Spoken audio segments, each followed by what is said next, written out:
What's going on, everybody? This is Marcus, your host, and 1/3 of the No Hesi Hoopcast. I'm here with my fellas, Black Moses and Leak. And we want to start off this pod by saying, we're here to talk hoops. You know what I mean? This is no hesi, but there's some things we're going to hesitate on. But we're not going to hesitate on the hoop takes. Fellas, how y'all doing? Man, I'm good. I'm good. Hey, I like how you preface that, Mark, because some things must be hesitated on, Yes. right? You know what I mean? Lest you get your whole platform taken and your whole life swept away under like you're standing on top of a rug in a SpongeBob show. So yes, some things have to be hesied. But here at No Hesi, we're gonna get into the hoop talk. Man, what a time to be alive. What's good with you, Black? Man, I'm ready to talk hoops. A lot's happened in the last couple weeks. There's a lot of great narratives that are splintering off into new timelines and alternate realities. So I'm excited to talk about it. Me too, fellas. And we're going to talk about the good, the bad, and the ugly. And there's a lot of it going on. So let's start with the good. A lot of nice surprises in the league. A lot of teams doing their thing. The Bucks, I mean, they look incredible. Cavs, Celtics, Suns, Blazers. So, Black, I'm gonna start with you. Really, you could get off on whatever you see that has impressed you thus far this season. Now, I think that we should start off with the best team in the NBA right now, and that's the Bucks. I mean, Giannis is looking like the heads-up favorite for MVP without question so far, and his team is following suit. And all of this without Chris Middleton, who should be coming at some point in the season. And when he does come back, I think they're just going to be in lockstep and ripe for a championship run. So far, though, I really like what I see coming out of Milwaukee. Yeah. Lee, what you think, man? Yeah, I mean the Bucks ain't lost the game yet. So they're the only team in the association left that literally has not taken an L. So off top, we already know they're on a whole nother level. They're operating in some type of mid-season form, even if you will. So I'm the fact that they don't have Chris Middleton kind of tells you everything. Giannis is literally, at a level of greatness that not only he's going to put up the stat line, but he's also going to elevate his team to playing better than they would, if he wasn't on the floor. So I really like that because that's something I look at. Like a guy could be putting up big stats, but if your teammates aren't playing like high level basketball, then it's like an indictment on you. For instance, De'Aaron Fox. Here we go. Hey, hold on, we're gonna get into the King stuff. We're gonna get into that. Anyway, just for stats' sake, Giannis is averaging 32.6, 12.9 rebounds per game, 5.8 assists. I mean, he's clicking it on all cylinders at this point, and it seems like he gets better every year, doesn't it? Right. Yeah. Is he getting enough respect, fellas? I mean, let's have this conversation real quick. Does Giannis? We should ask Gilbert Arenas. Right. Let's ask him just how good Giannis is, right? Because for some reason, these guys keep saying that Giannis isn't skilled enough. Yeah. So I'd like to know what exactly are they looking for? Like what does Giannis need to show that he hasn't shown already? That he is great and that we should respect his greatness. You know what I mean? Yeah. I think he's way underrated by the masses. I think real, hoop watchers and hoop connoisseurs know this dude he's on another level. And I'm just waiting for him to get that mass appeal. But I feel like he's getting it, though. I feel like he's getting there. But he's the undisputed best player in the league, in my opinion, right now. Absolutely. Yeah, that's a fact. Absolutely. And there's this thing I want to share, too. I don't know if y'all seen this going around social media, but this is pretty cool to see, from Giannis. Yeah. But you think that you're going to win tonight, yeah? No. I cannot have everything in life. Cannot have everything. Cannot be handsome, beautiful kids, beautiful wife, great family, great teammate, great coach staff. Handsome. athletic. I cannot have everything in life. I cannot make threes too. God had to keep me humble. God said basically, cannot make threes. Can't shoot. Dominating the paint, rebound, dunking on me, Euro stepping. I had to stay humble somehow. Yeah, this is GOAT talk. Right. This is GOAT talk, from Giannis. And I feel like, you know what? I feel like Giannis is hearing the hate. Right? Yeah. Giannis is hearing the hate. He's hearing the talking heads, disrespect him, dismiss what he's done. Right. And this is him talking back. He's talking back with his play. And you see the swagger that he's carrying with himself while his team is showing improvement. You know what I mean? Absolutely.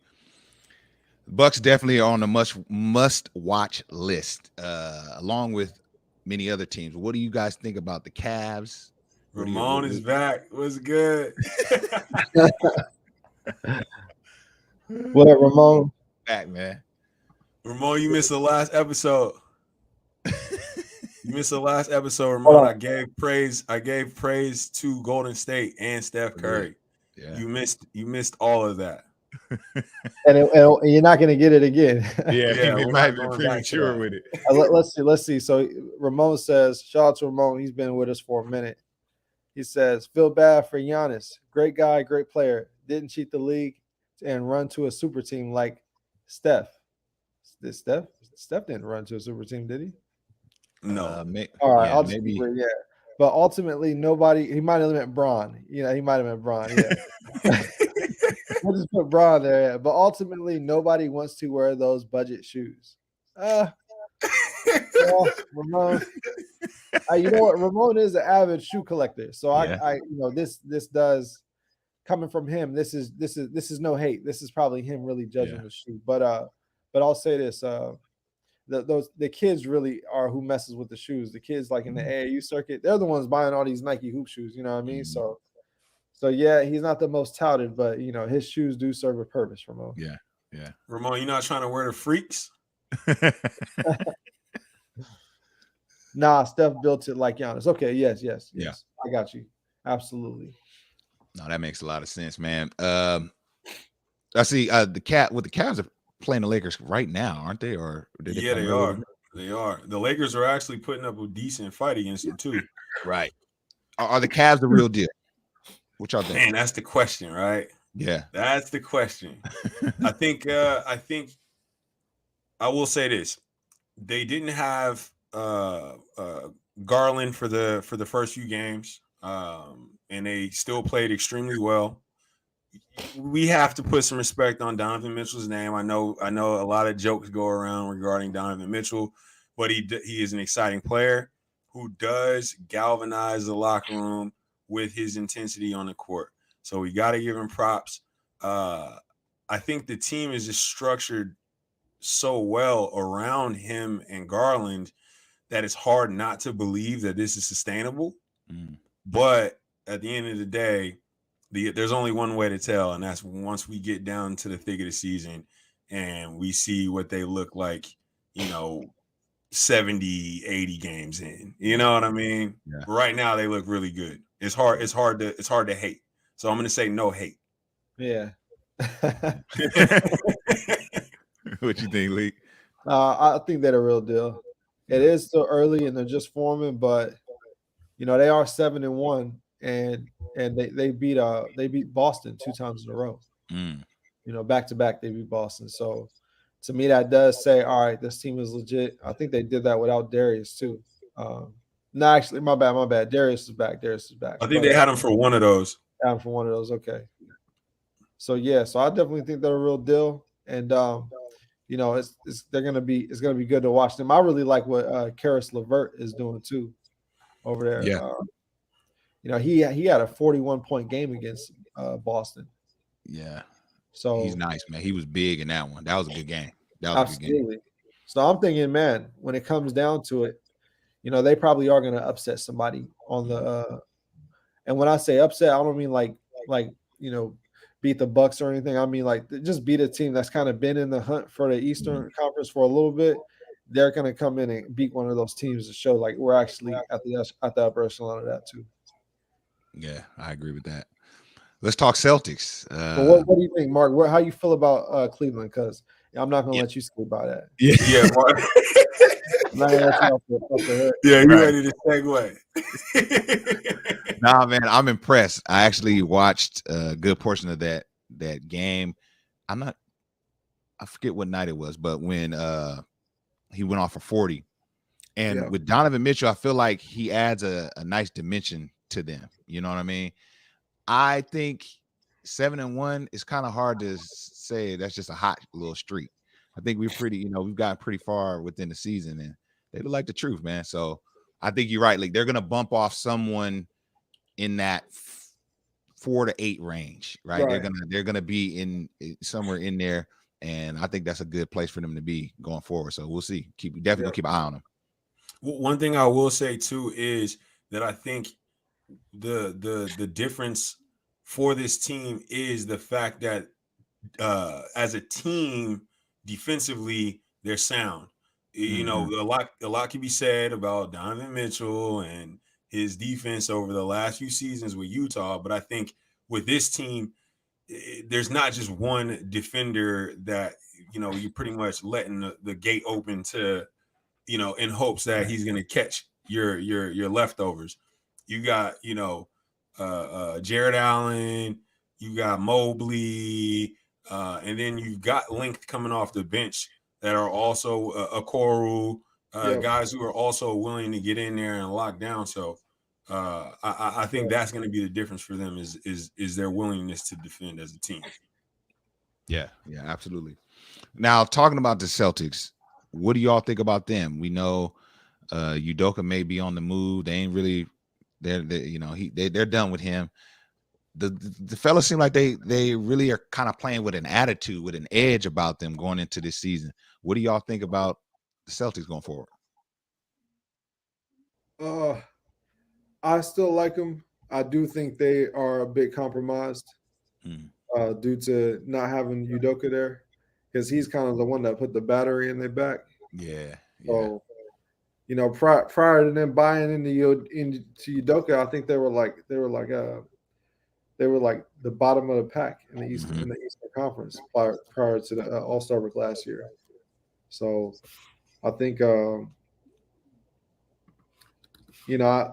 think they're compromised, and I don't see them as an Eastern Conference win. I don't see them making it to the finals. Basically, I don't see that.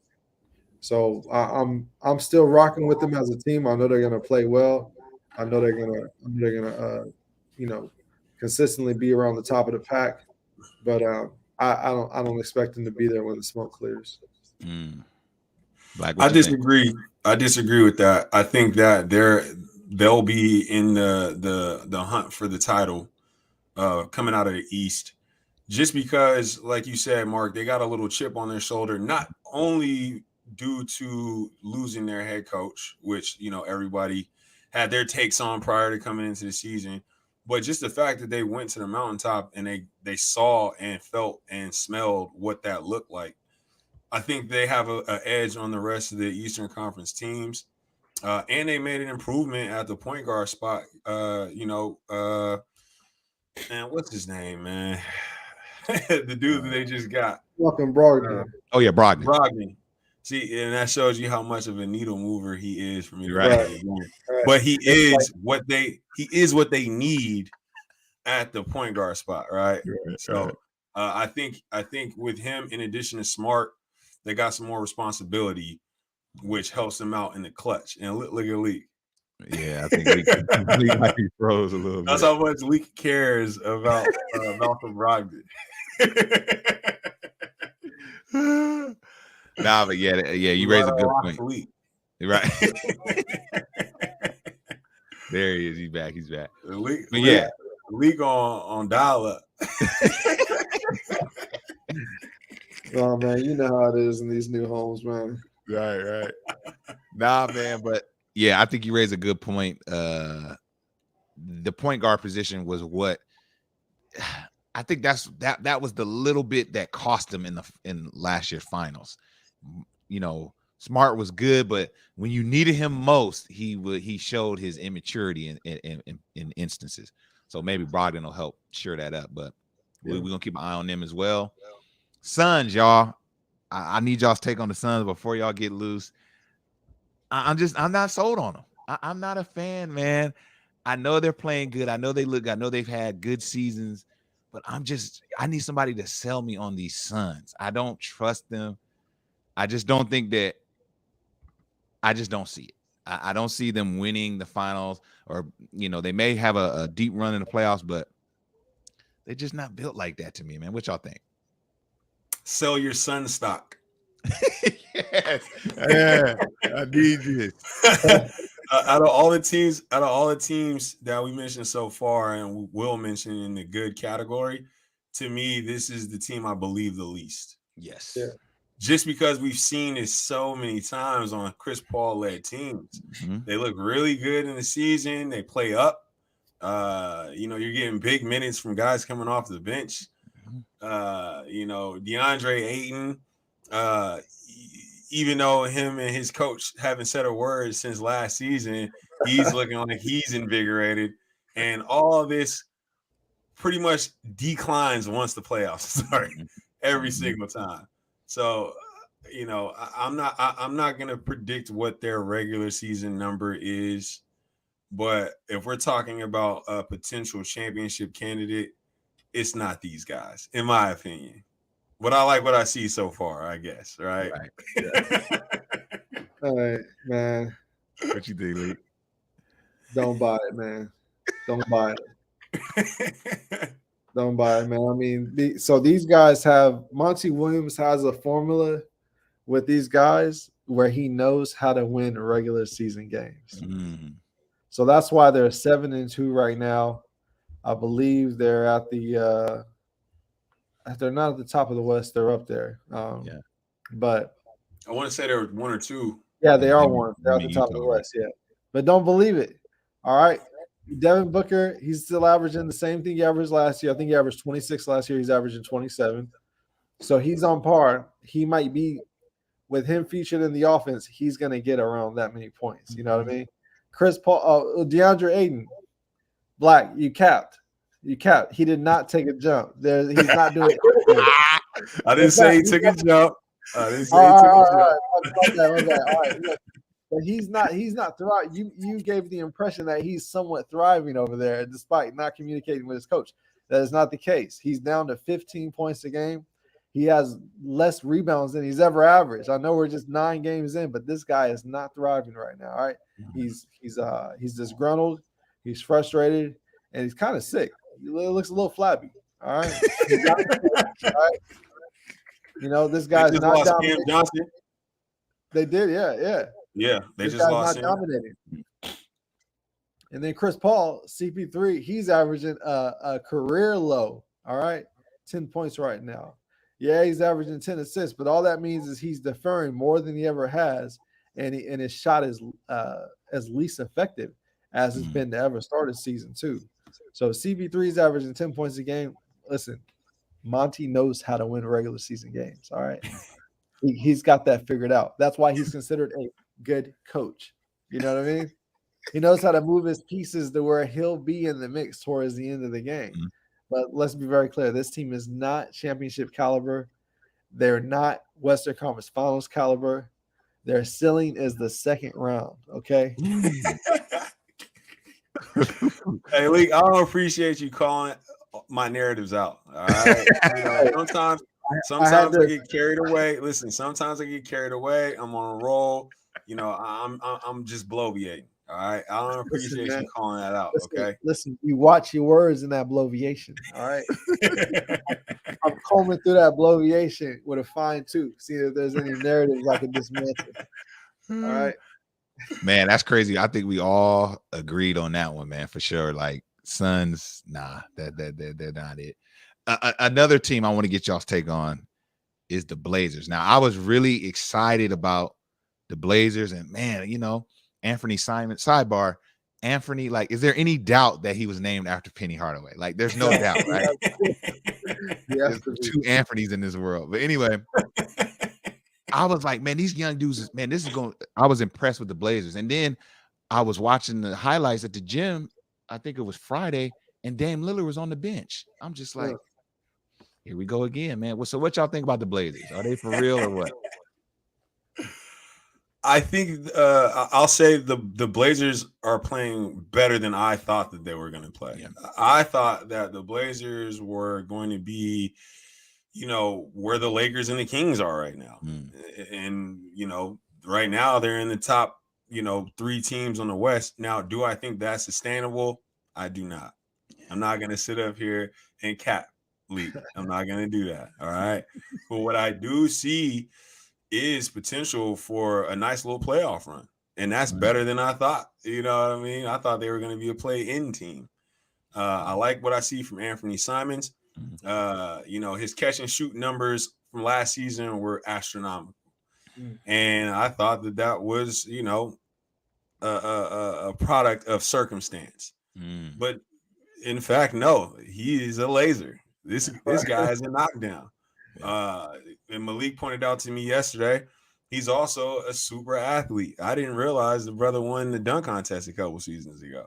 Dang. So with that being said, I think he is a great complementary piece to Dame Lillard when healthy. I think he could take some of the pressure off Dame when it comes to ball handling, but also he has the ability to, like I said, catch and shoot. When Dame's cooking, he just needs somebody to get it off to. Anthony Simons is the one that can do that. In addition to that, they've improved their depth, their length. Getting Grant in there is huge for them because now he could take some of the load on defense. Leak, this is one of your guys, Nurkic. He looks healthy. He looks helpful. I'm not saying that he's a DeAndre Ayton or anything like that, but I'm sure his numbers are probably comparable to DeAndre right now. Absolutely. So all that being said, Chauncey Billups is looking safe so far at this point in the season, right? Yeah. Hey man, Portland's on a roll right now. I gotta say, and I was not expecting this, but I am here for it. All right. Damian Lillard, when he's out with the little calf strain, it's only a week or two. No need to worry. You know what I mean? It's nothing to roll your socks up at, Mark. You know what I mean? I'm worried, man. Last year he took a lot of time off because with the injury, the rib injury, I think, it just made sense to kind of sit it out, get an extra year as far as health goes for the future. But let's be clear, Dame came out firing. All right. He's looked amazing in the games that he's played so far. And I expect that to continue. Anthony Simons rising up to another level for sure. He's averaging like 22 right now, shooting 10 threes a night. 10 threes a night and making like 38% of them. Man. So, he's a sharpshooter. You already know how Dame is, 10 threes a night, making 39%. So these two helming the guard spots is extremely explosive and not in like a Brooklyn Nets volatile way explosive. This is like the good explosive, what I mean? So I'm feeling that, and I'm thinking Grant, like you said, he's a huge impact on both sides of the ball, even the 50-50, even the glue guy. He's really like a Iguodala, but with a better shot. He's like you remove a little bit of the defensive savviness, but you add more sliders on the jump shot. You know what I mean? And you get he's a KD body. Yeah, he is. I mean, yeah, you definitely throw him in front. He's got KD. The wingspan. He's that utility knife guy. Right. You defense. Throw him in front of KD, and look, if KD shoots a jump shot, then your team deems that possession a success. You know what I mean? That's how it goes. Because let's be clear, since you brought him up, ain't nobody doing nothing with that. All right? Since you brought it up, let's just be clear. Let's just go ahead and nip that in the bud. Nothing can be done with that. All right. All you can do is throw your lengthiest, most athletic guy out there on him, right? And pray to the Lord, right?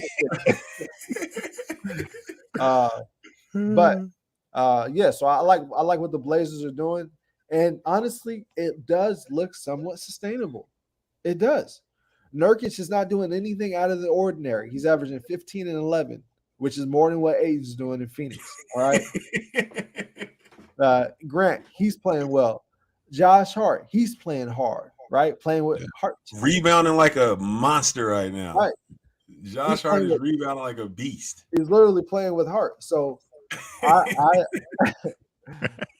Josh Hart, lightweight Iron Heart. You know what I mean? Like, there's no Iron Heart. Like, this is the type of guy that averages 8 points, 8 rebounds. You know what I mean? He's like with a 9 and 9 guy. You know what I mean? That's the vibes you get from Josh Hart. You know what I mean? 9 and 9 with a glass of wine after it all. He has 77 rebounds so far this season as well. That's probably more than DeAndre Ayton. Let's look it up. Hold on. Keep cooking. You cooking. But yeah, so and then Chauncey Billups as a coach.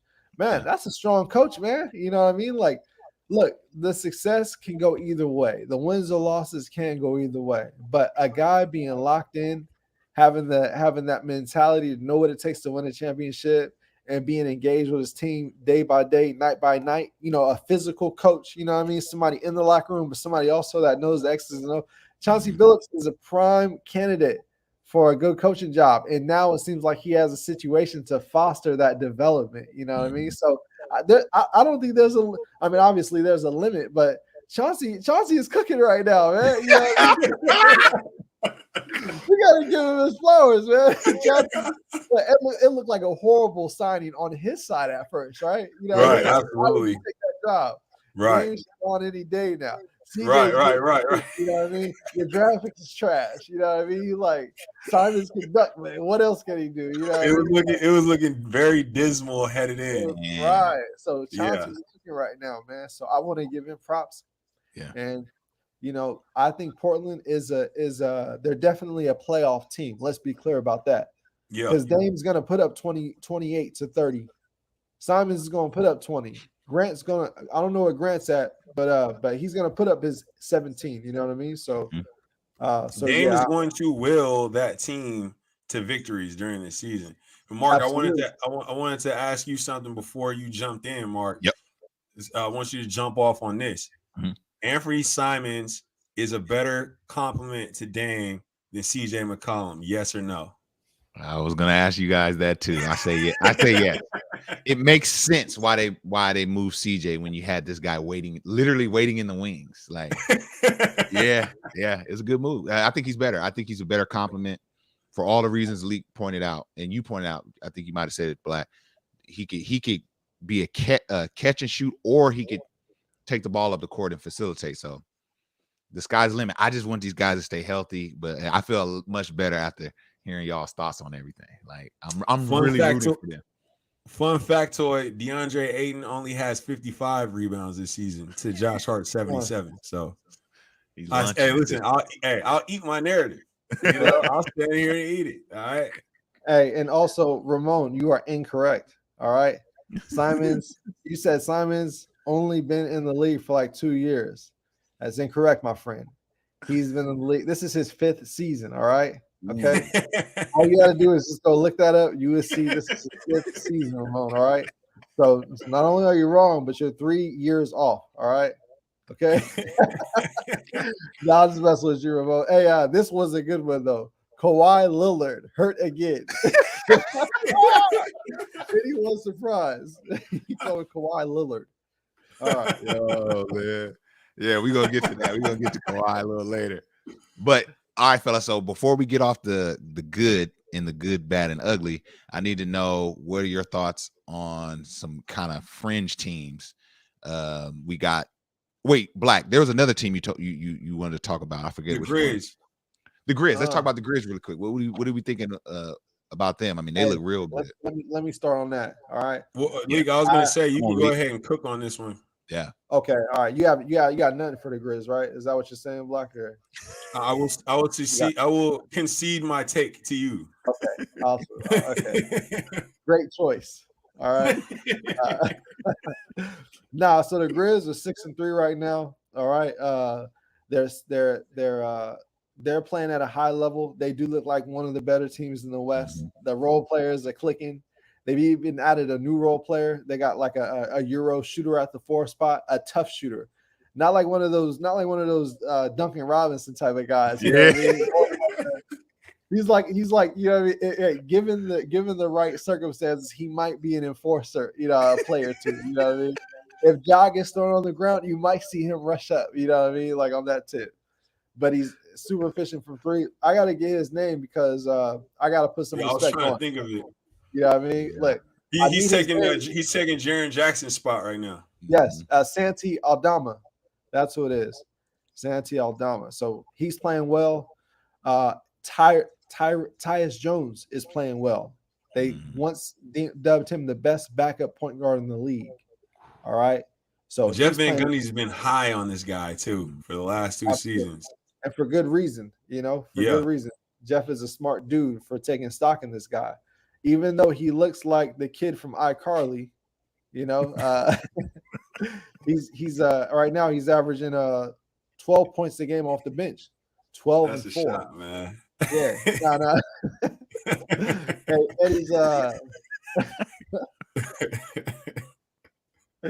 Eddie's and you also, this is all without Jaren Jackson too, so yeah. I'm thinking we already know what Ja looks like. Ja's playing at an MVP level starting off the season. I had the pleasure of actually going to watch the Grizzly and the Kings at the Golden One Center. Shout out to my Ticket Connect. He had me courtside, checking the situation out. And Ja looked amazing. All right. He looked like a well-oiled machine. All right. He looked so, when an athlete is revving himself up, but he's not going yet, he's just cruising, he's like at that 70-mile-per-hour mark, and you're going to have to make him go up to 80, and even after that, you're going to have to make him go to 90, right? And if you could go to 90, all right, now let's hit 100 and see how you fare. That's the type of mentality Ja was in. He was going to make De'Aaron Fox and the Kings make him play up. Man. All right. He was going to get just enough to get the W. This was like an off night for him. This was a 24-hour fitness run for him. All right. And I think he had a 22 points even still. All right. I mean, Ja was trotting around like it was like he was playing 2K without the R button, So it's amazing. And I it's think pretty hard to stay in front of this guy. It's pretty hard to stay in front of Ja, man. It's impossible. It's something that you're gonna have to foul or he'll manipulate to get the foul, because that's another thing he's became an ace at, getting to the free throw line. He's now manipulating the reps at a level that only Luka Doncic and James Harden are efficient at. Yeah. You know what I mean? So I do believe the Grizzlies are real. They got a real deal 28-point per game score. They got a real deal role playing squad. They got a real deal mentality. They got a real deal fan base. The arena is jumping on home games. Yeah. I mean, their situation is through and through. We're basically just going to see what their ceiling is, and if they need to move Jaren Jackson, because you can move Jaren Jackson and you can upgrade, the Dylan Brooks spot with a real serious wing player. You know what I mean? So that's just, they got options at this point. Playing well. They got don't forget to give Bane his flowers. Bane is he's stepped his game up to another level, and he's becoming that second guy on this team who you can go to for a bucket in the clutch, and he's got ice water in his veins. Listen, man, I think the Golden State series really helped this team with their confidence. Oh, absolutely. I mean, once you get to a place where you never got before, and you feel what it feels like to get punched in the mouth, and you realize it's not as bad as I thought it was going to be. You know what I mean? You're ready to go back. You're ready to get punched some more, and you're ready to give out some punches. It's like Golden State threw them their best shot. Yeah, they fell, but at the same time, they're like, all right, yeah, this isn't anything far off. We're really right here. So Desmond Bane, he's up to 24 points a game, and get this, he's shooting 9 threes a night, and he's averaging 46% from the three-point line. So Desmond Bane is scorching hot. All right. And he's also built like Saquon Barkley. Right. So that helps as well when it comes to getting to the lane. The eyes and all. Yes. Saquon Bane, you know what I mean? Absolutely. So shout out to them and their whole situation. I love what they're doing. And I think Chip, I would say their ceiling I'm gonna say they're selling as the finals. Yeah. I'm gonna say they're selling as the finals. I can see them being beat by the Bucks. You know, I wouldn't be mad at seeing Ja in a final series. That would be He's exciting for basketball as a whole, I think. Yeah. absolutely. Yeah, he's the truth, man. Hey, calm down with the pop-offs, though, right? Yeah, we need to limit those. And the sellies and all the things that kids say these days. You know what? If that's what gets him going to play the way he plays, he gets the pass. Now, whether it's annoying or not, that's a whole nother subject matter. But he does get the pass because he delivers. He has the deliverables, right? That's Some true. guys they just pop off after they make a three, and it's like, bro, you make 1.2 threes a night. You know what I mean? Like, but Ja, he's literally putting in that work every night. He's leading his team. He knows how to win games. He knows how to close out games. So Ja just doing it, man. He has earned the right. If you're an MVP caliber player, pop off. Yeah, man. Memphis is impressive, and Ja has entered that upper echelon, that top. I mean, hey, man, you could go as high as you want. Top 5, top 3. I mean, he's in that conversation. So, for me, it's just like I was afraid of this from Memphis because I knew that series with Golden State last year was going to take them to this next level, and I think that they're gonna be a team to be reckoned with, man. I mean, cats are shooting dice at the game. I mean, they just have galvanized the city of Memphis, right? Man, on the floor, shoot dice. Right. That's insane. Yeah, it's literally a party in Memphis. Yeah. So shout out to Memphis and Ja Morant, man.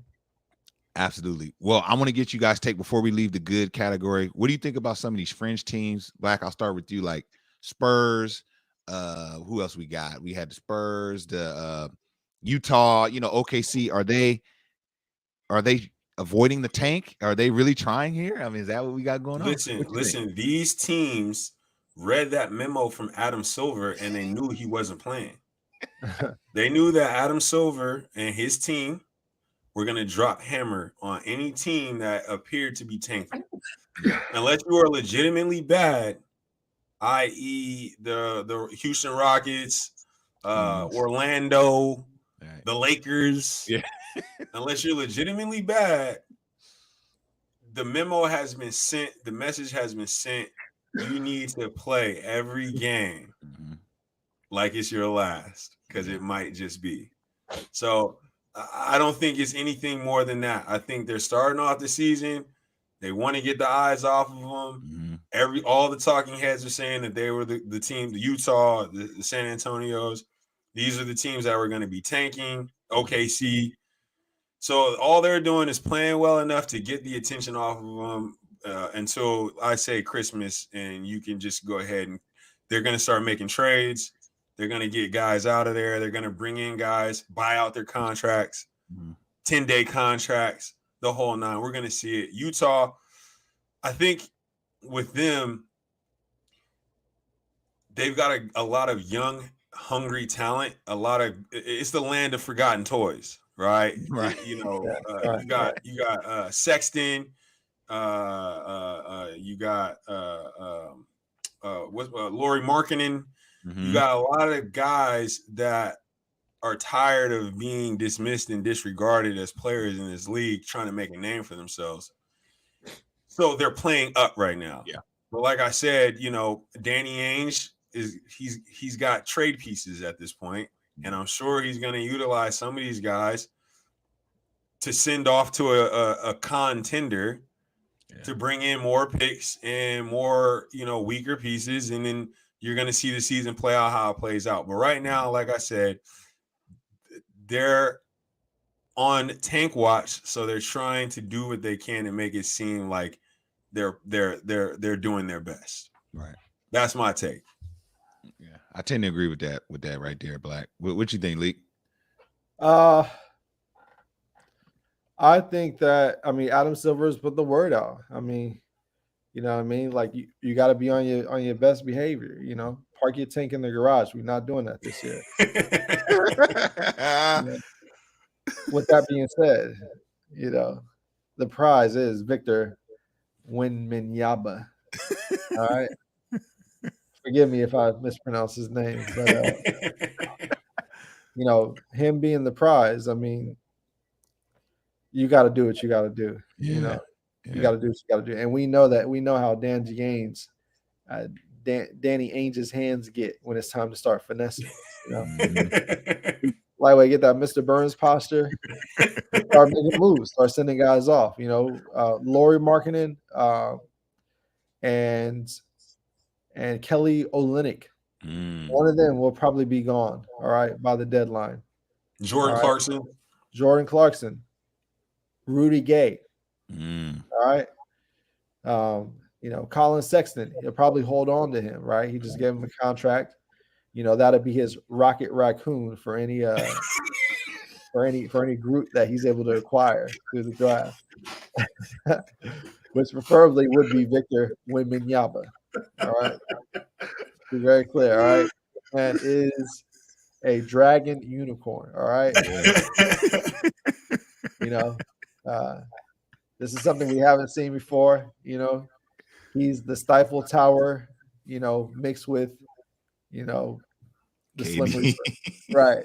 You know what I mean? So whatever you need to do, whoever, whenever, wherever, like that Maxwell song. All right. You need to do what you can do to get that number one pick. And I don't know who else is in the mix, because aside from that, I don't know another GM willing to finesse it like Danny Ainge will. I don't know another GM in that position who can finesse a lottery close, so to speak, for the season.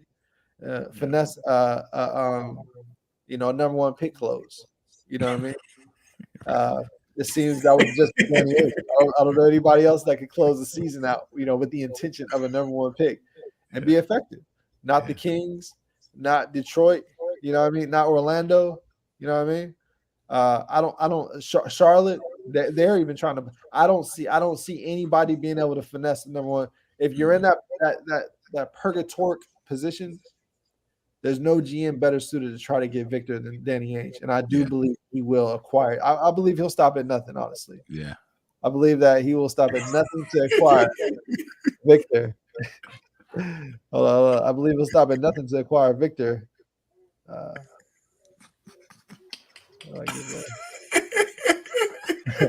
Wembanyama.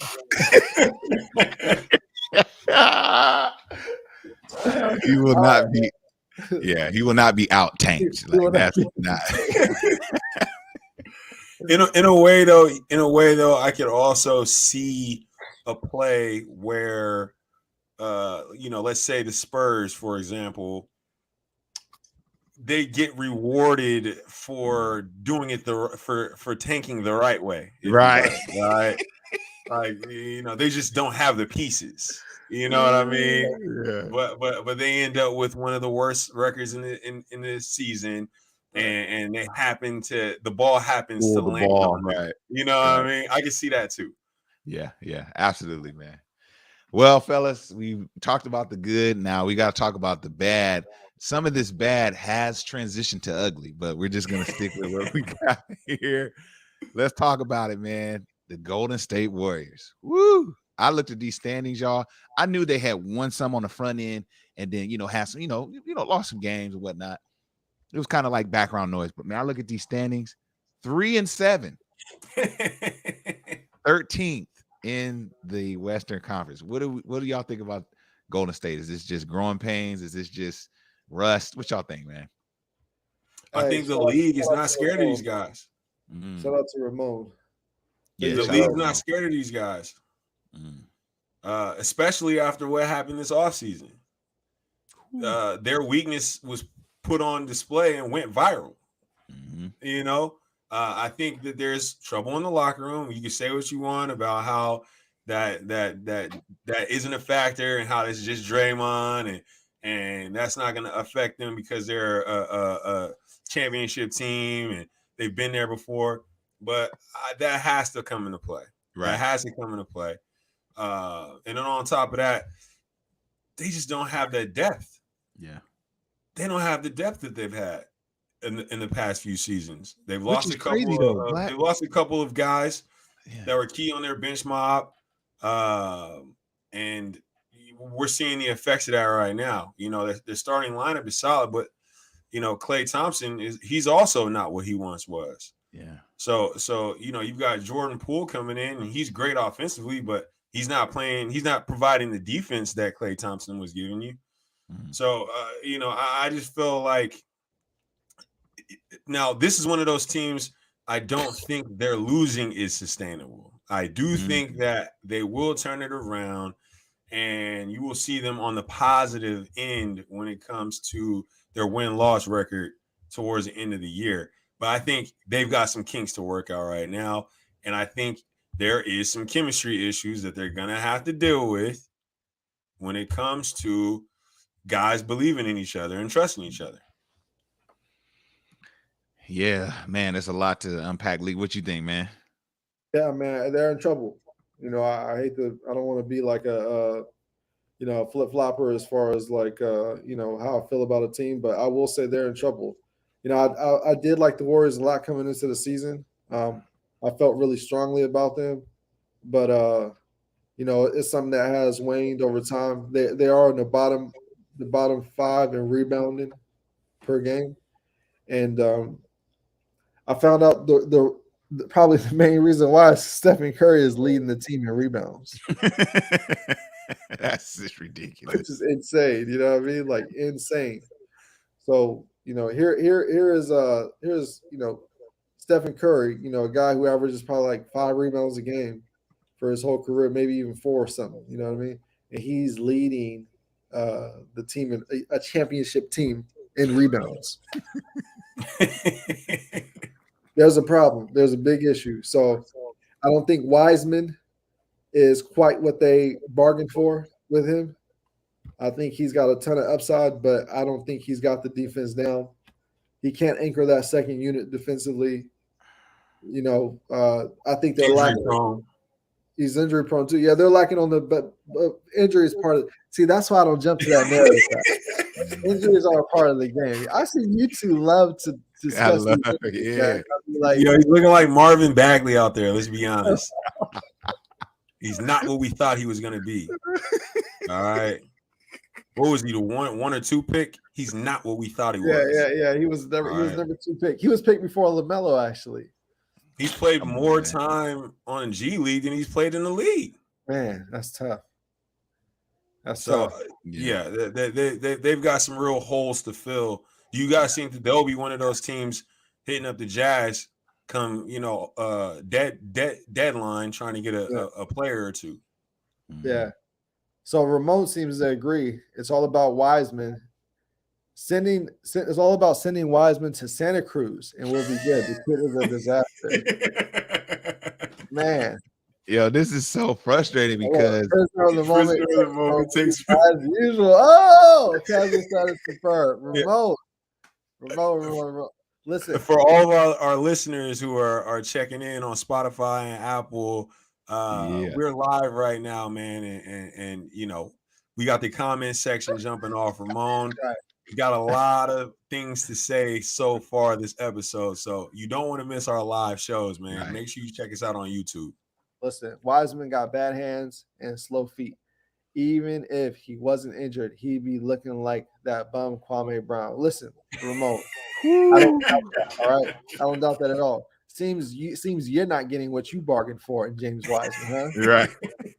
Seems like your James Wiseman take has shriveled to the point where you now are attacking this man, a man you once praised and elevated at the top of his draft class. Right. Ramon. All right. All right. Second of all, listen, Ramon, my take was not casual status. In fact, keyword fact, Stephen Curry is leading that team in rebounds on a nightly basis, and you expect to win the championship that way? You're despicable, Ramon. All right. There's no way you can compete with the likes of Boston, all right? Yeah. With the likes of Milwaukee, all right? With the likes of Dallas, all right, who almost put you guys out if it wasn't for Luka having any help on his roster, which he still doesn't have. but that's not stopping him from thinking he could beat y'all. All right. Very clear, Ramon. Let's be very. Hey, what does Stephen A say? You don't want to make an enemy out of it. Yeah, I think the Warriors are in a little bit of trouble because of the bench.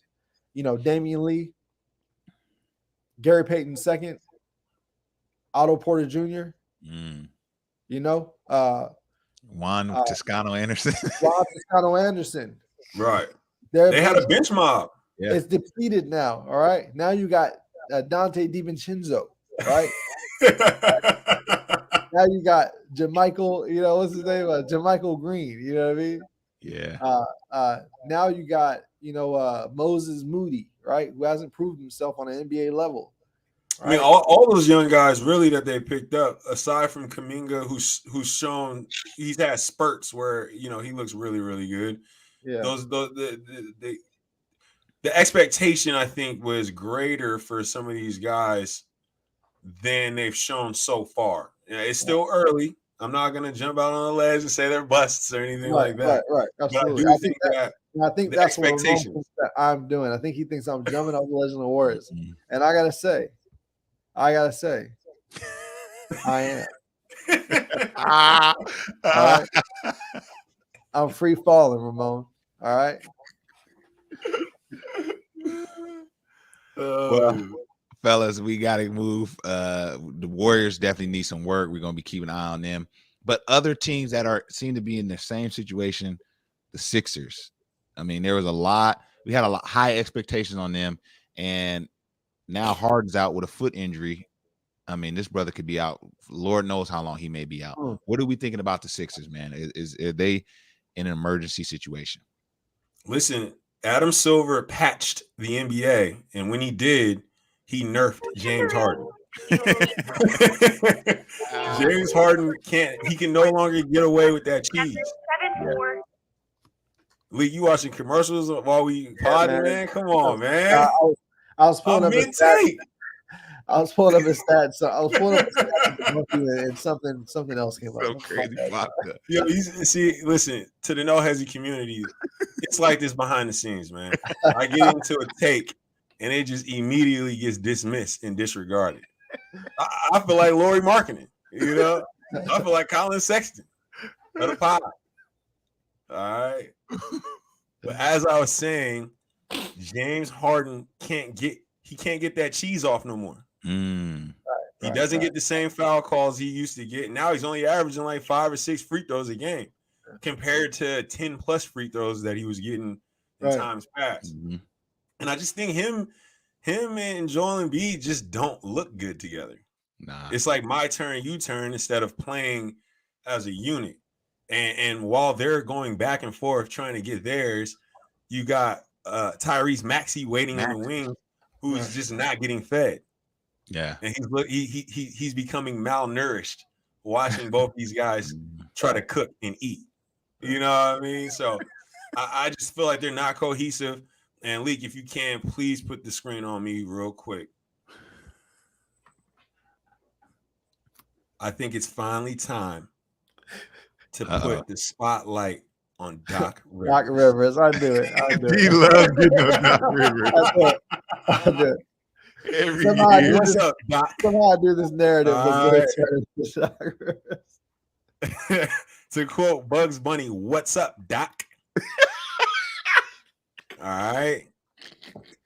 How many seasons are we going to sit back and watch this guy squander rosters like this? Championship caliber rosters. How many seasons? He did this in LA. We saw this in LA already. He's doing it again. I mean, when you look at the Sixers roster, there's no reason why these guys aren't championship contenders. But for whatever reason, Doc just can't get it done.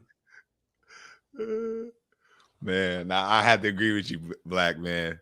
This dude has been living off of that 2009 Boston championship for 10 plus years. Like, what was it? Didn't they have like some type of saying? It was like Infume? What was it?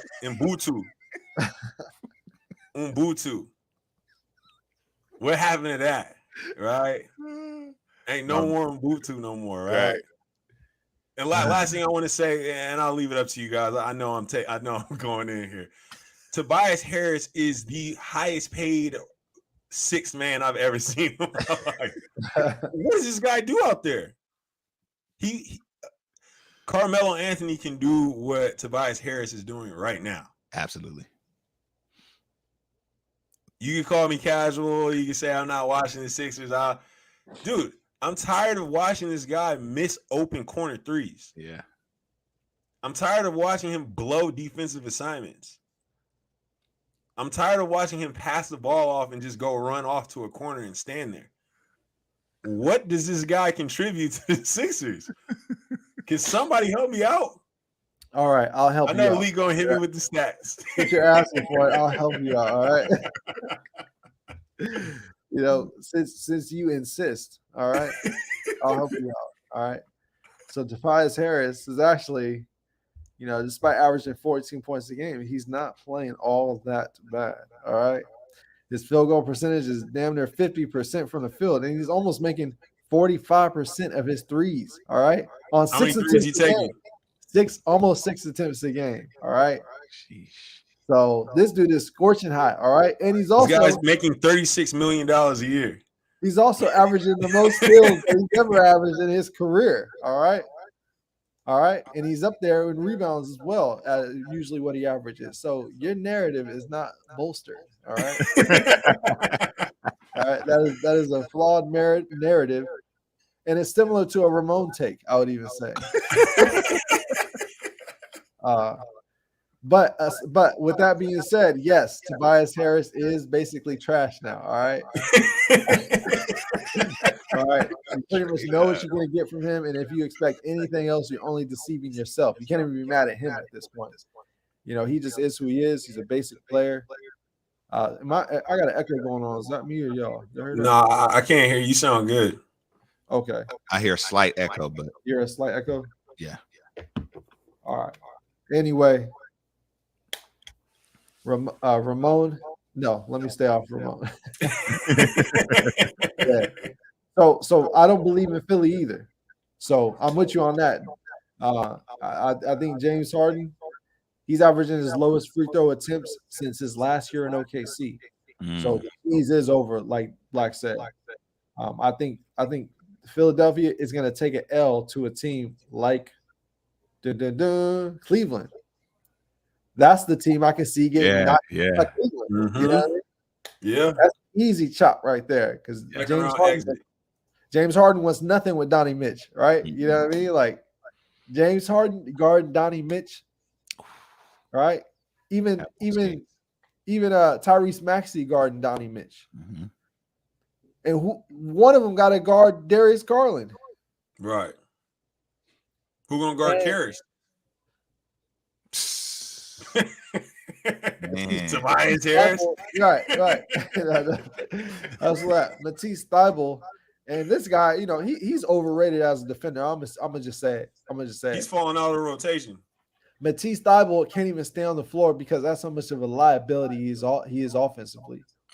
Not only that, but defensively, Matisse Thybulle literally plays a do-si-do kind of game. He literally lets you go by him and tries to reach around from behind. That's how he gets all of his steals. This guy is a spammer, all right? He's a spammer. He's a defensive scammer, all right? And he's overrated defensively, all right? And he can't make a shot if the bucket was the size of the Pacific. All right. Matisse Thybulle is overrated defensively. That's the one thing I want to impress in everybody's minds from here on out. Matisse Thybulle is an overrated defender. All right. Go run with that narrative. Go spread it across social media. Stand on that. You know, and if they say he made all defensive team, pull up all the highlights of him reaching behind people's backs to get the steal. All right. Yeah, I think we're all selling the Philly stock, man. I'm not impressed. And Doc, what up, Doc? Like, that was classic. Yo, all right, fellas, let's talk about. We got to move on to two last teams in this category. one of which I really don't even want to talk about, to be quite honest with you. But let's talk about the T-Wolves first. What do y'all think about the T-Wolves? They look terrible. What y'all think, man? The Twin Towers aren't twinning. They're not Right. winning. Aside from one game, Rudy Gobert has been relatively mid, right? Right. I mean, offensively, I mean, the guy just doesn't have a move to speak of. When you get him on a little, there's no punish in him. Mhm. You know, he turns around, he tries to throw up this little weird hook, and it just clanks every time. He can't shoot. They left him open a couple games ago. They left him wide open. Yeah, that was And bad. he pulled it. He pulled it with confidence. Pull the three. Right. And there's nothing but windfall. so I think that move is probably going to lose somebody's job. I think bringing in Gobert for what they gave up. I don't know who the GM is in Minnesota, and somebody, one of y'all could correct me on who that is. But I think this move is going to be the nail in their coffin, for sure. Career suicide. Hey, that's wild. I never thought about that, but I could see that. I mean, it's still early in the season, so I do want to give them time. You know, they're probably not going to be good, and I say that because yeah, they beat the Clippers, hobble Clippers to get into the playoffs, right? But then they showed extreme incompetence as a Mhm. basketball team in the playoffs. Blowing 30-point leads. You know what I mean? Like that's just insane. Popping off when they won a game. Mhm. It's just they're just not ready. And Karl Anthony Towns as your leader is not going to cut it. So I don't believe in Memphis to keep it short. I mean, excuse me. I don't believe in Minnesota to keep it short. There's nothing Ant-Man or D'Lo can do about that. Yeah, you would expect more from them, but they're not ready to climb to the next level. Also, Ant-Man is on the empty stats watch. Yes, empty calories All for right. sure, man. Yeah, I think you guys said it all there. Now let's move on to this last team, near and dear to our location, but not my heart. The Kings. Let's talk about these Kings, man. What y'all think? I mean, we can keep it short. I mean, they started off playing 4 out of the 5 games at home and lost all of them. Yeah. De'Aaron Fox is What playing a start. well, but they're only 3-7. I think they don't play any defense. I think Sabonis is a liability on defense.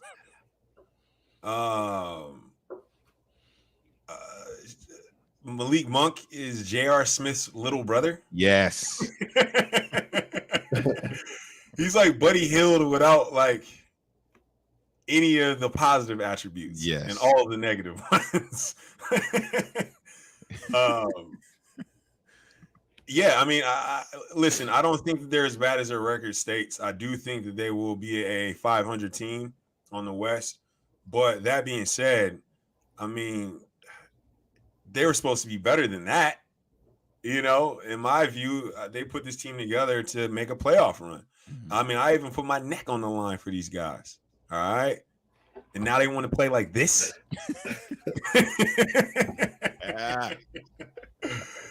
Yeah, I'm not happy with what I see from them so far. And if I'm the Kings fan, there's no excuses. Lee, Oh man, so I pretty much agree with all of that. I've got no quarrels with any takes within that contained narrative, and I am in agreement that the Kings are bad, and I do think they're not as bad as their records say, as well. So I agree with that too. I do think the Kings will progress as the season goes along. How good that looks, I don't know. It could be 30 games, you know. It could be 35, it could be 40 games. But they're going to be better than what they are right now. They're staying in the game, and I do like that. But now they got to completely submit to Michael Brown. All right. They have to completely, wholeheartedly submit to Michael. All right.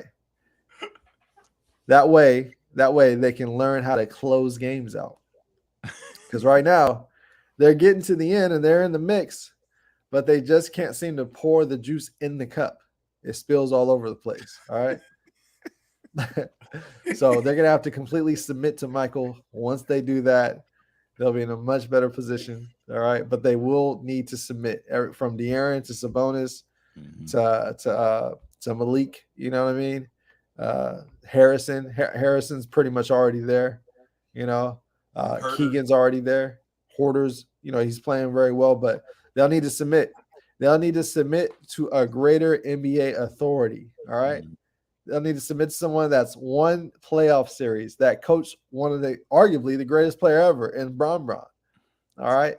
They'll need to submit to a guy who stand pat and held the backbone of Stephen Kerr. All right. They'll need to submit to a guy that raised Jordan Clarkson into a $140 million player. All right. They will all need to submit. And when they do that, they'll be a lot better than they are right now. They're still going to be a decent team in the meantime, but if they want to become a good team, which I think they pretty much have most of what they need, they'll need to submit. That's my take. Yeah. Yeah, I think there's something to that. Submission, Sacramento. All right. Sacramento is a housewife that is unruly right now. All right. They will need to submit to Michael Brown in order to find success in that partnership. All right. Anything else you can write it off. They've already shown that they're for the streets. All right. Oh man. Yeah. I think you guys are both right about the Kings, man. It's, one thing we could say is they're a vessel for a great night out, right? I mean, we got the nice arena. Absolutely. They're playing some great teams. So go check out a game. But aside from that, hey, you get tickets aren't too expensive. Yeah. That's beautiful. All right. Great venue. But fellas, we got to move on now, man, to the ugly. And boy, I mean, we talking hideous here. We're gonna go. Let's start with the Lakers. What are you guys' thoughts on the Lakers? Slow start. Now they did have a little 2-game winning streak. You know what I mean? It got us a little excited, but they lost yesterday. I'm not sure what they did today. But what are we thinking about as far as the Lakers? Was this expected? Mike, let's start with you, man. What you think? The Lakers have no shooting. They cannot shoot. They are one of the worst teams in the league behind the arc. Yeah. Why did they think that they'd be able to come into this season not fixing that issue that was a problem last year, that anything would be different? I don't understand that. They pretty much hitched their wagon to the fact that Anthony Davis would have a healthy year and that he would be able to step up and be the number one guy.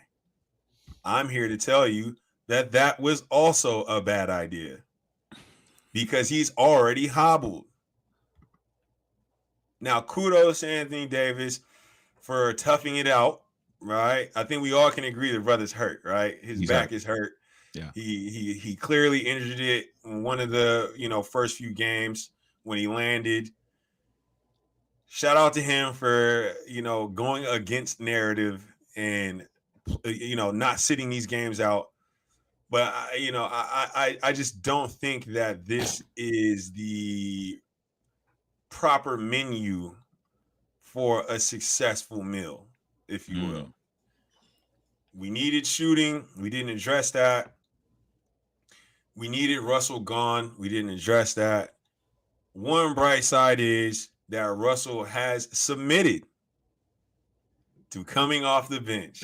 Yes. And for that, he looks a lot better, right? Yeah. He's playing more efficiently. He's able to be the primary ball handler, which he's better at. He gets to, pop off after layups. You know what I'm saying? Yeah. I think that was huge for him. The acceptance of a new role was crucial for Russell Westbrook to move forward in the modern NBA. Career saving. You know, we talked about this before. You know, a lot of these guys, their problem is they want to throw up sets. Yeah. Right? They want to throw up sets.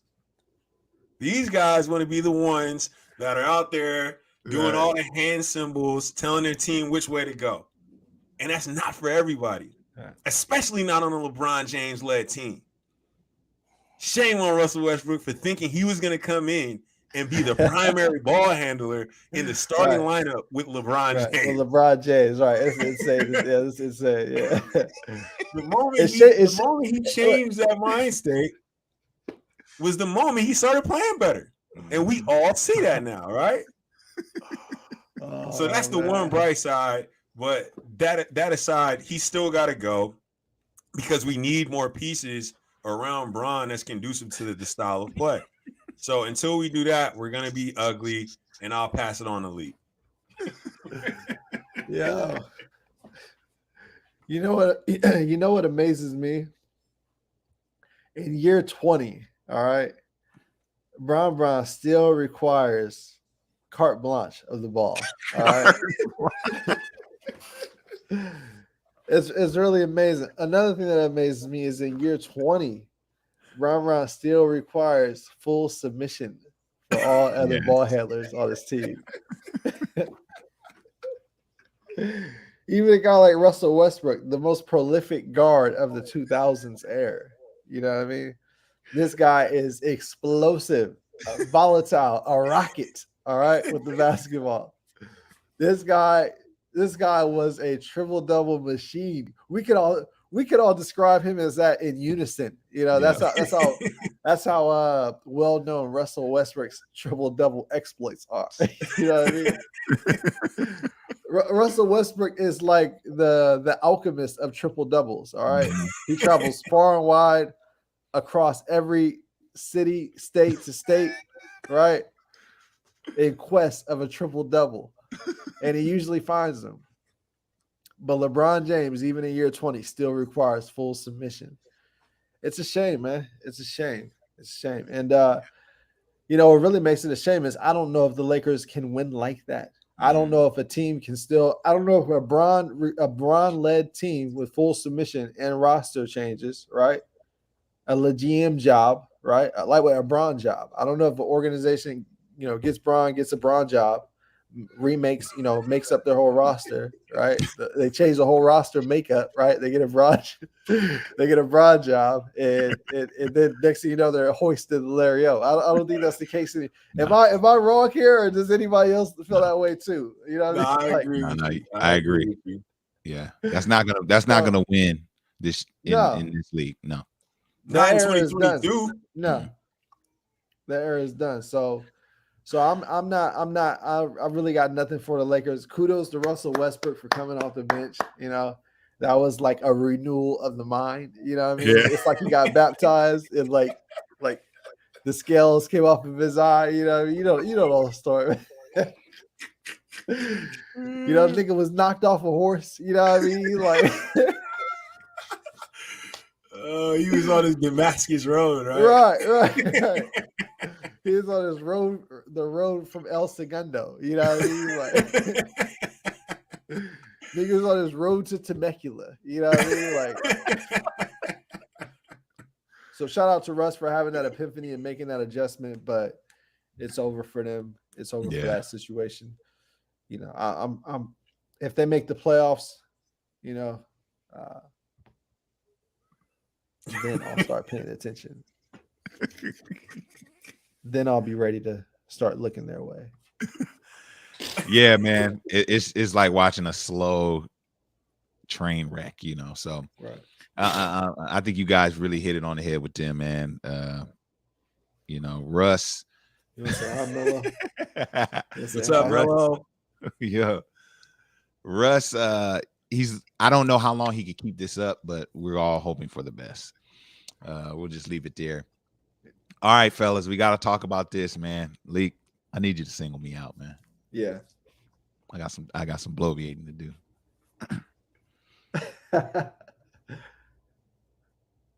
In the last 5 years, Kawhi Leonard has missed 51% of his games.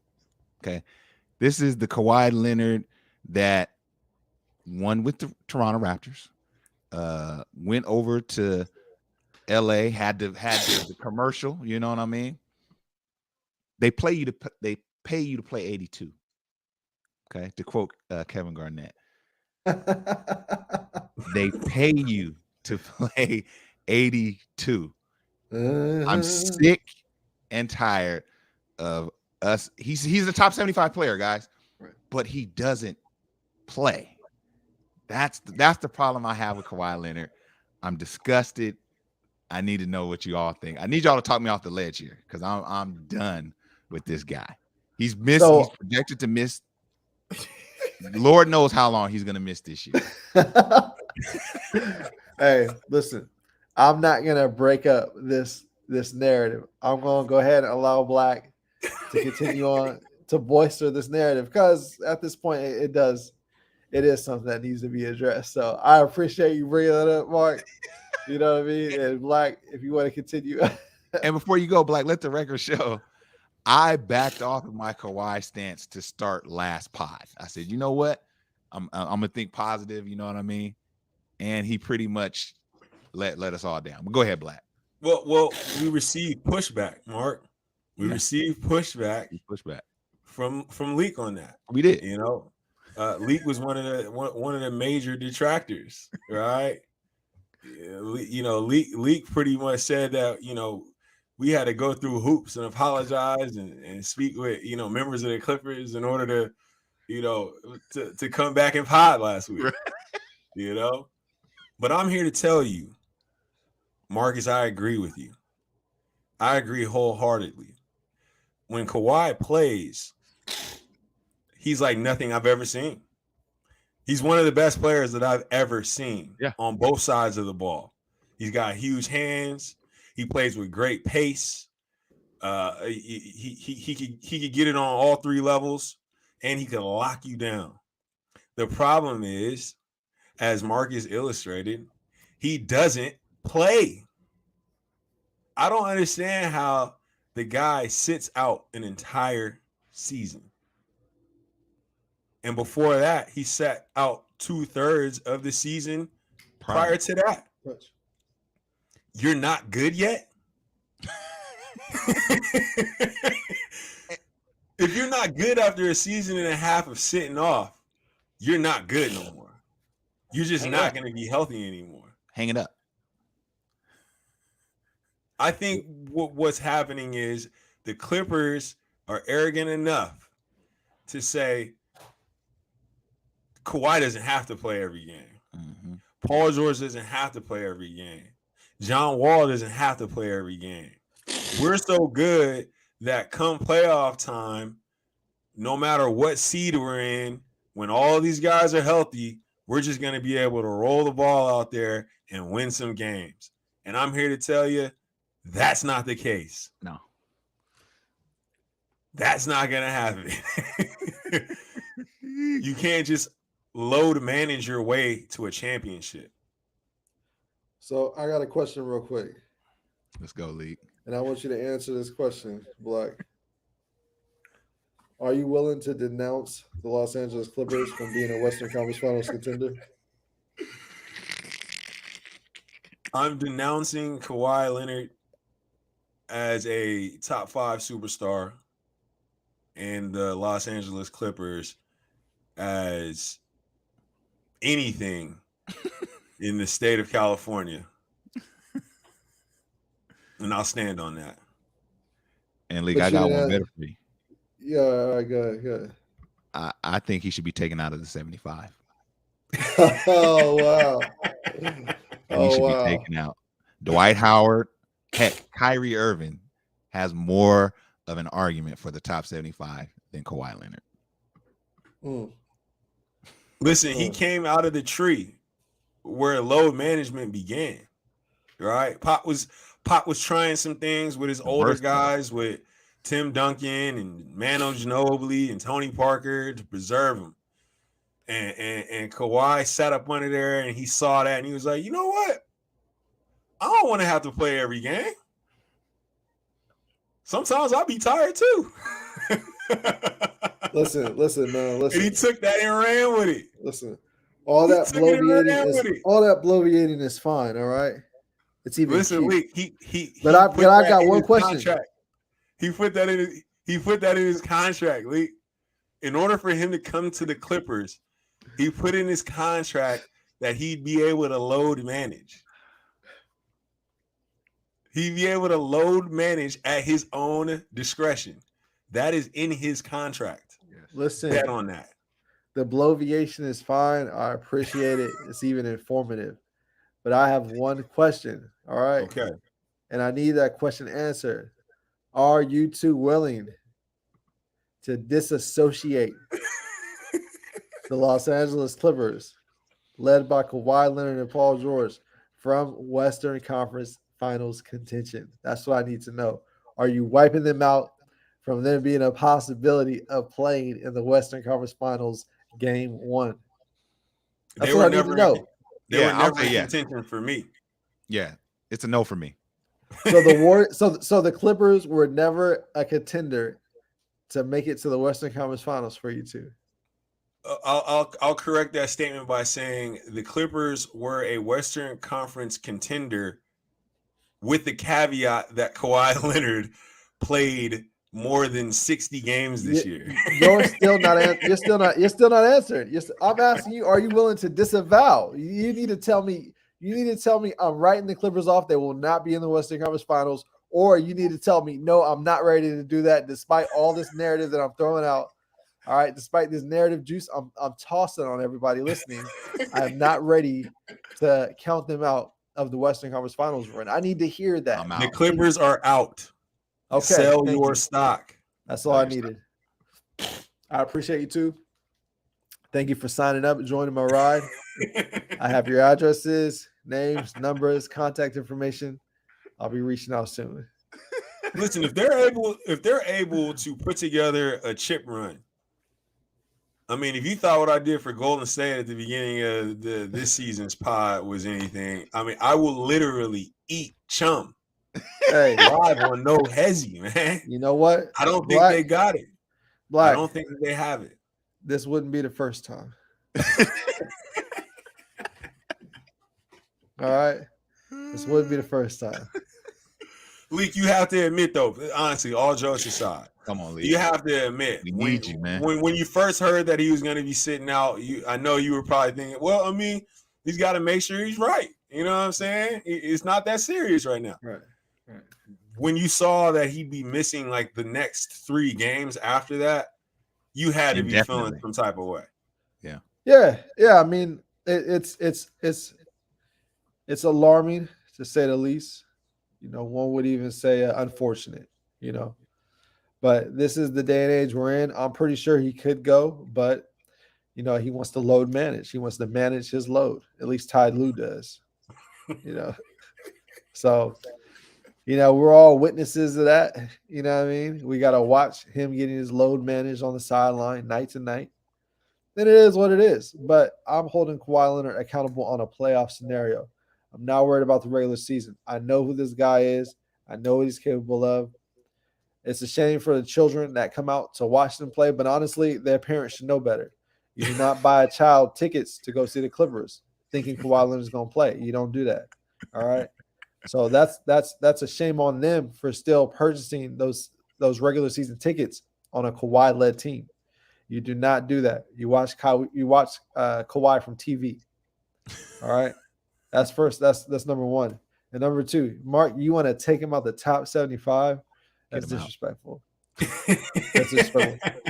What do you think? He's supposed to meet with top 75 leaders to find out if he's suitable to continue representing that patch? Does he need to go through a load management education course? You know what I mean?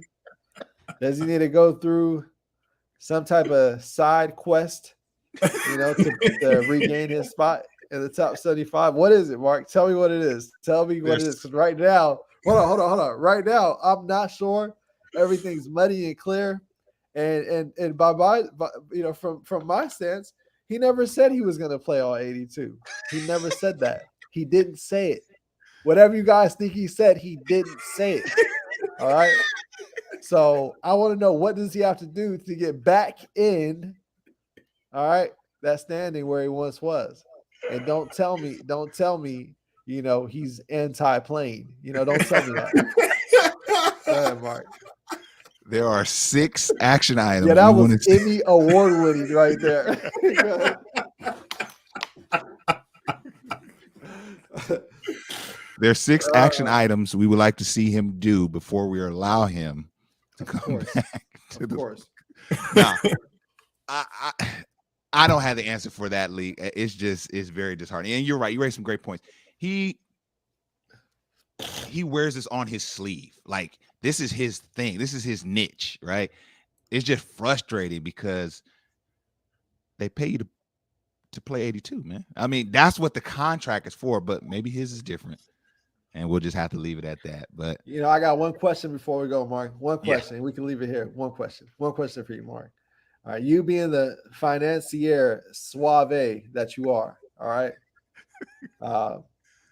When a guy gets an NBA contract, all right, is he getting paid based off what he's going to do, or is he getting paid based off of what he's already done?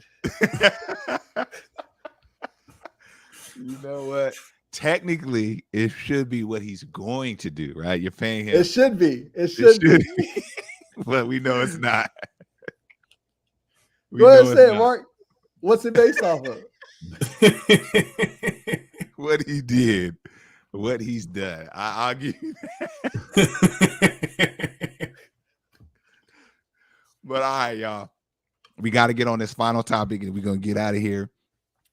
The Brooklyn Nets, man. I said last week it was going to get your popcorn ready. Get your popcorn ready. Him. I cursed. I hexed them. It's just gone from bad to worse.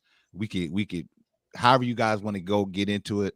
The Brooklyn Nets, from a basketball standpoint, are in a bad place. They don't look good. They have players suspended, players out for unforeseen. I mean, what is Ben Simmons out for this time? I honestly don't know, but I want to hear from you guys, man. Black, what do you think was going on with the Nets, man? Man, I just think that it's a combination of several things, starting off with the culture. I mean, let's face it. Listen, I hear a lot of talking heads caping for this guy, on national media, and I might be, low on the totem pole when it comes to basketball talk, but I never thought Steve Nash was going to be able to galvanize that locker room. Yeah. And as we see, he got let go. I mean, I guess the guy didn't have a good handle on the situation.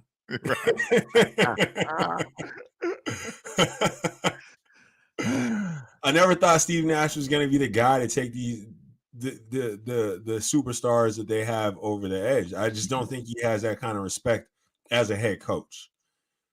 And I also find it very strange that when KD went in with his ultimatum, Joe Tsai said that he's standing by his head coach and his GM. Yet 7-8 games into the season, he lets go of the head coach. If I'm Sean Marks, I'm looking over my shoulder because I don't know if my job's on the line. Right. Yeah.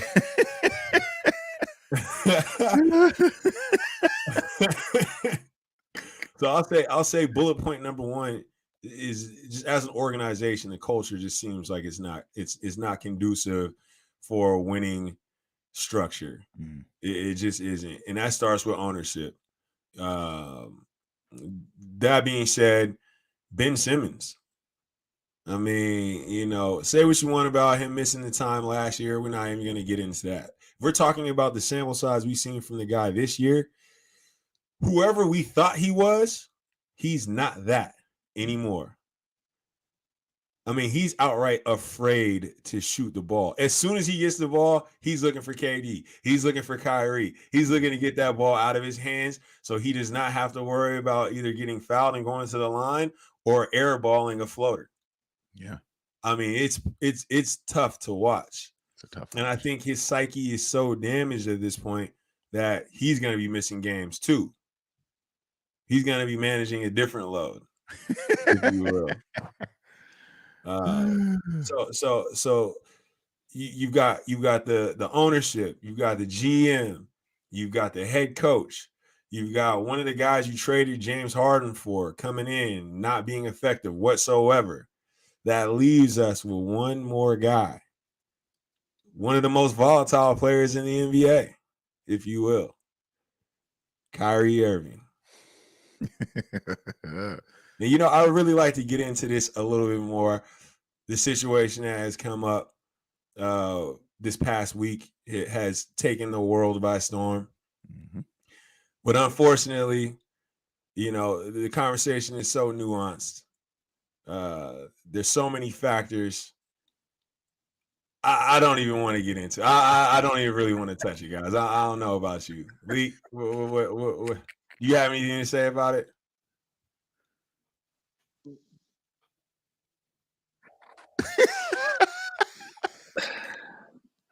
In fact, I do have something to say about it. All you have to do is rewind to my Kawhi Leonard pushback against Mark, and you'll hear everything I believe about this. A few words from Lee. Well, Lee, I need to know, what do you think about Brooklyn as a whole, man? Like, yeah, is it bad for them? Is it a wrap for them this year? It's hard for me to count a team out led by Kevin Durant and Kyrie Irving. That's if he even, continues to play for the team.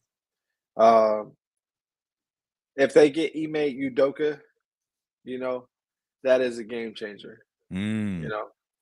He does know how to galvanize guys. He does know how to talk to guys to motivate them. As they say in the media, he knows how to motivate a team.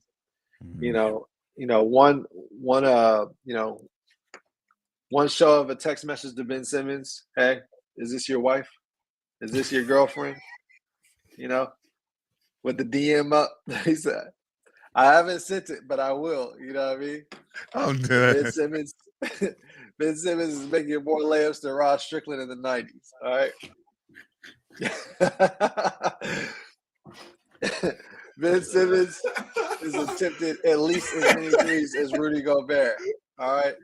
If Ime Udoka pulls up his girlfriend's DM, shows the pre-written message that he has like a pre-message that it's a default. You know what I mean? Some type of proxy message.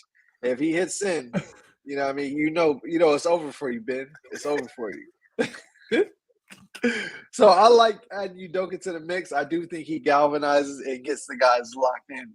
Yeah. I don't know what tactics he uses, but somehow, some way, whatever he's threatening, guys don't want to see happen. Yeah. So I think he's able to turn the situation around if they get Ime's Udoka. All right. Now let me ask you guys this. I know we have to be careful about the subject, right? Because this is a platform that we built. I'm not trying to lose that. Right. But with everything surrounding the Kyrie situation, do you think that there's repair here? Do you think that he's able to return and play and everybody can just, go about their business and forget about this? Or do you think this is a situation that's going to just linger? Yeah, I think if – go ahead, Lee. I'm sorry. No, Mark, real quick. I just want to say, Derek, you're essentially asking – what you're essentially asking is Kyrie going to complete the side mission? That's what you're asking. That's what you're asking. Is he going to complete the side quest? So, no, what I'm asking What I I'm just wanted to asking make it is clear. Go ahead. if he completes the side quest, is that the end of it, or are there going to be more caveats added to the situation? Is he going to be forgiven? Essentially, is what I'm asking, or is this going to be something that is over his head for the whole season, for his whole career? That depends on how he completes the side quest. Well, I have to take it here, fellas. I have to be this guy. I have to do this. Okay.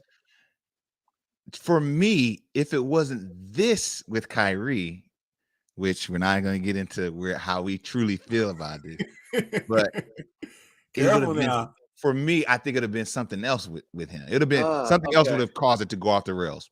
I just think Kyrie is a very nuanced individual, and let's just say we could tear him back the hands of time and this never happened, right? I think bet he wishes that. Yeah. Something else would have. I mean, Kyrie is that he has moments in seasons where he needs time off to kind of get his headspace right. It would have been something else, guys. I'm sorry. It would have been Brittany Griner. Else. Say it again. I say it would have been Brittany Griner.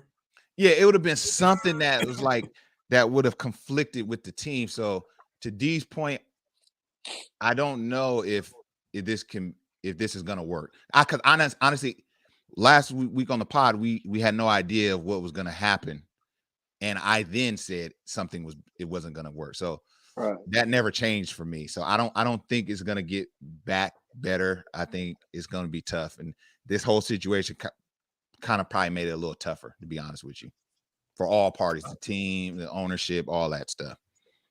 I think we also, somebody we haven't mentioned yet in this conversation, and he's probably the most important piece on that team. I think it's important to also, I hate to do this because this is a very special situation, but I think we also have to hold Kevin Durant somewhat accountable for leadership. I just don't think he's that guy. I don't think that on the floor and in that locker room, he's the type of star that is going to be able to help handle and manage the situation. I think the situation is going to get away from him. And, he's going to take the standpoint of, well, I'm doing what I'm doing on the floor. I'm still putting up numbers. Like, what else you want me to do? I'm not that guy. So, all across the board, I just don't think that this team is constructed in a way that can withstand situations like this. Right. Yeah, I tend to agree with you. What you think, Lee? I mean, the Brooklyn Nets it seems like the whole situation is shot. So we're gonna see. I don't really point the finger at KD because I already knew KD wasn't a leader like that in the first place. So there was no reason for me to be delirious, have some unrealistic expectations for Kevin Durant. Like he's Michael Jordan, or LeBron James when it comes to leading the locker room and galvanizing the troops and making everybody run through a wall. Never been that man. Not gonna be. As long as he gets his 20 to 23 shots a night, somewhat competitive from night to night. I don't think he cares much about winning every night, but why I won't say that. I'll just say Kevin knows it's a long season and he's not necessarily worried about, galvanizing the guys verbally. That's not really his job. It's never been his job. If you get that from him, it's a plus, but I don't know, man. Brooklyn just seems a little, it's just they need Ime's Udoka. I'll say that. Yeah. Is that a for sure thing? No, I see that floated around, but yeah, I don't know. It's not a sure thing until the trigger's pulled. You know that to the contract signed. I'm hearing people say that aside from just the overall controversy that surrounds that name, I'm hearing people say that he hasn't suffered enough punishment in order to come back. Like, even if the Celtics were like, you know what, we'll just move on from Ime Udoka. He's no longer suspended. We just basically contract terminated. There's people who don't think that he should come back this season. There's people who think he should be able to not coach this entire season, sit out that penalty as it was initially delved out, and then come back next year. How do y'all feel about that? Like, do you guys feel like he needs to sit out a certain amount of Mm-hmm. time, or do you feel like damage is done? We've Yeah. already put shame on the brother's name. He should be able to come back and coach. How do you guys feel about that? Yeah, I mean, he's gonna have to uproot his family, uproot his staff. He's already been stripped of his. He's gotten punished. So him getting another gig, to me, is independent of his punish. He's already been punished there, you know, and so I don't think like it should be any more punishment that should follow him in his new endeavors. I think they want people's heads at this point. Like I can't like he's been punished enough. He's literally would have to take his talents to an entire another team and city and try to build that up. To me, that's enough punishment, man. So no side quest. No side quest necessary. No, he's they punished him and they decided to keep him on the roster. So it's like, all right, y'all punishing me and keeping me on the roster. If I go somewhere else, then you're letting me off the roster, then I no longer need to serve your punishment. Simple as that. Mm-hmm. So I don't mind it. We can move on from that. Yeah. Well, fellas, this was a vicious pod, man. We really handled and talked about a lot of dope topics. Hope you, the listener, enjoyed this. And if you did, we have a request. Leave us a 5-star review, whatever platform you're listening to this. Let us know how you're enjoying the No Hesi Hoopcast. Share this with your friends. Like and subscribe if you're watching on YouTube. You know, that's like currency to podcasters and content creators. So we really appreciate y'all rocking with us. Fellas, I'm going to leave it to y'all for any final thoughts. Black, we start with you.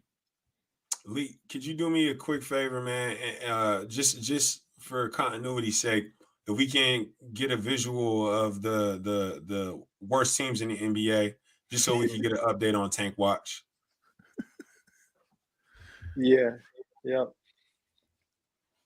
And for our viewers and our listeners, you know, if you feel, you know, so inclined, hit us up in the comments, man. Let us know who you think is going to win the Wembanyama sweepstakes. Okay.